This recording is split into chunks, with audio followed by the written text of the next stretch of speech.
Your side of the lane's over there, pal. If you can't drive a big car, get a Corsa. Is that on camera? You don't even know who that is. I don't have a single clue who that was.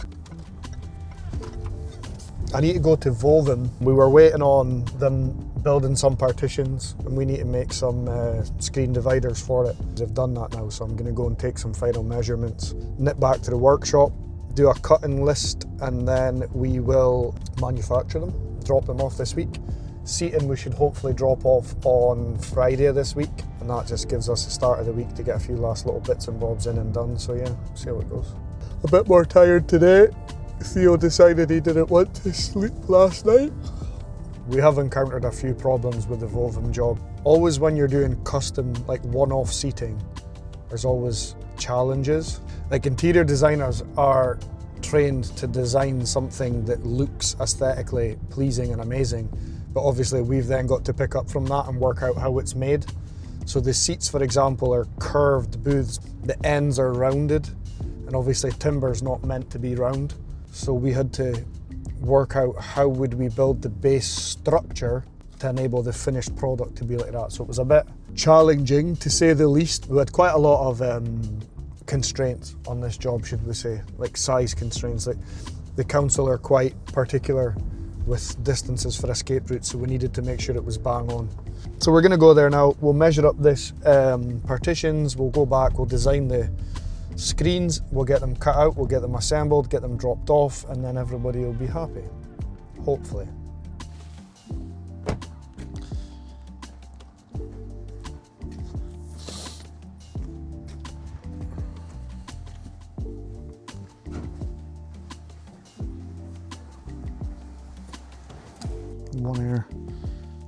One here, so it's at 1, 2, 3, 4, 5, 6. I don't know if there's any more. There's one over there.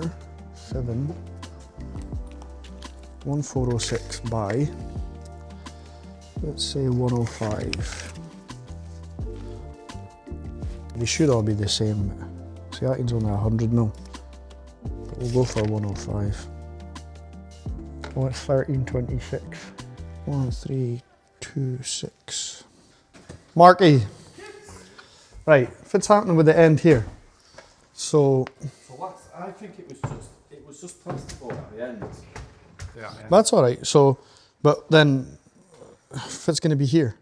This was just a top wood finishing flush, and that all the way around. Right round, and that's all it was. So what is going to happen now? Do you know? Yeah, it's entirely up to you what you want to do. Oh, fuck off. Alan, I trust you. Oh, you like that? Yeah, like that? Are we just going to keep our capping on there, right? Yeah. And then just continue this up? Yeah, same height. What's going on there? It used to be just exactly the same cap right to here. 325. I'll take pictures as well, just so I can remind myself. If I can get these rattled out, we can bring them here Friday as well. He was wanting me to laser that glass, but I told him it's a really bad idea. If it was bog standard glass, you can laser it all day long. Because it's not. Toughened glass is tensioned, and if you laser it, it can just explode. And I was like, Baz, I can do it. It might be fine there and then, and then somebody will be sitting eating a steak one night and someone will just set a glass off and it'll just explode. And that's not what we want. Do whatever we need to do up, as we said, and it'd be quite nice if you go off piece completely and do whatever we need to do. Is that not discussed with Nina? No. Oh yeah. Nina said it's fine for you to do it. But why did she not design it? Because she don't want it and we said we need it. For fuck's sake. So on Friday, my plan is to get all the seating that I've done fitted, and then I'll only leave that booth, this booth, this booth, and this booth, which will start on Saturday. So we've got 2013 there. Yeah. And then, so 2013, I need to write this down. So we need to come 2143 back. And how high up are we going to go though? I don't know, that's 500 there. We might have to put a fixing into the wall or something just to, because it's quite a lot to just be hanging doing nothing. Yeah. Right, let's go, because my plan is if I can get these designed and cut out today and tomorrow, and Friday, just get them fucking screwed on. As always. See you later. Now that I've got my sizes, all we need to do now is go back and sketch it on a computer, then I'll get a materials list that I need to go and buy. Once I've got that materials list, then we can cut all the bits out and then assemble them and bring them here on Friday. It's probably a day's work to make those partitions. Full day, maybe a day and a half, we'll see. Need to get a holiday booked soon. A little short trip somewhere. I've got Stuart videoing in the car. This is Nems, he's a fucking bird's nest. Used to be the best Jamaican restaurant in Aberdeen.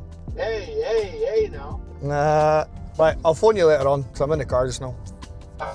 See you later, pal. Bye bye. But my problem is right now I don't have enough hands. We were so quiet for so long, and then it's just exploded with work. We're getting there, slowly but surely. I quite like an RS7. Do you like them? You can speak. Cameraman Stu doesn't want to speak. RS7's fucking lovely car. For a while I wanted an R8. It's so basic inside. I understand it's like a driver's car, but it's just so fucking boring and plain. And I think my problem is I jumped straight from a Transit to a Range Rover Vogue, which has got everything you can imagine. So then when I jump in a car, it's a bit more basic. I'm like, I also would like a Porsche 911, 992 turbo. I'd have that. But I've got Theo, and it's not practical because he just makes a mess everywhere. I'd quite like a Urus, to be honest, but I don't think I could justify the payments on it. I had a look at one the other month, and it was like 30 or 40 grand deposit, and then it was £2,300 a month. That's crazy, is it? Well, you think if you was to take that same money, the 40 grand would be a deposit. You could go and buy an apartment in Malaga, put the 40 grand down as a deposit, and then £2 and a bit grand a month you'd be paying for the car. You would be less than that on a mortgage, which obviously is an appreciating asset and goes up in value, as opposed to a fucking Lamborghini that would depreciate faster than you can blink. So yeah, it's just a pipe dream. Or if we can just make this YouTube channel work, views like Matt Armstrong, imagine it. Then we could all have Lambos. Because I obviously really enjoy manufacturing things. I really enjoy problem solving. Like the art world is where I really like it. I enjoy my job. I enjoy doing what I'm doing. As you're watching what I do, I like going into a premises and brainstorming and coming up with different ideas and making something happen. But imagine if you could do like what Matt Armstrong does. Like literally, he doesn't sell none of his cars. It's just projects. So he's literally just using all his own equipment and just playing around and getting paid a fucking fortune for it. So good.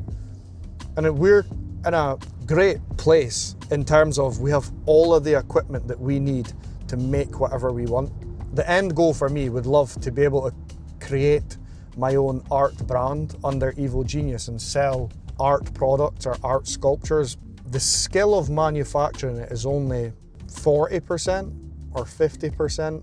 I would probably say the other 50 or 60 is the actual concept. People are buying into a concept. So I think the key to making a lot of money in that art world is finding your niche that is something that people can relate to, and then you've made it. I appreciate oil paintings and whatever. It's not for me, but contemporary art's quite cool. Like taking a fucking foam box and turning it into a sculpture, or the sort of stuff that Banksy does. I quite like stuff like that. I've got quite a cool project that came through that I can't really tell you about just now because we've not hit the button on it. Cameraman Stu knows. But if this job comes into fruition, then we're going to need an aircraft to a pretty dangerous area to do some pretty fucking random stuff. But if it works, it'll be a great video, and that's all I'm going to say.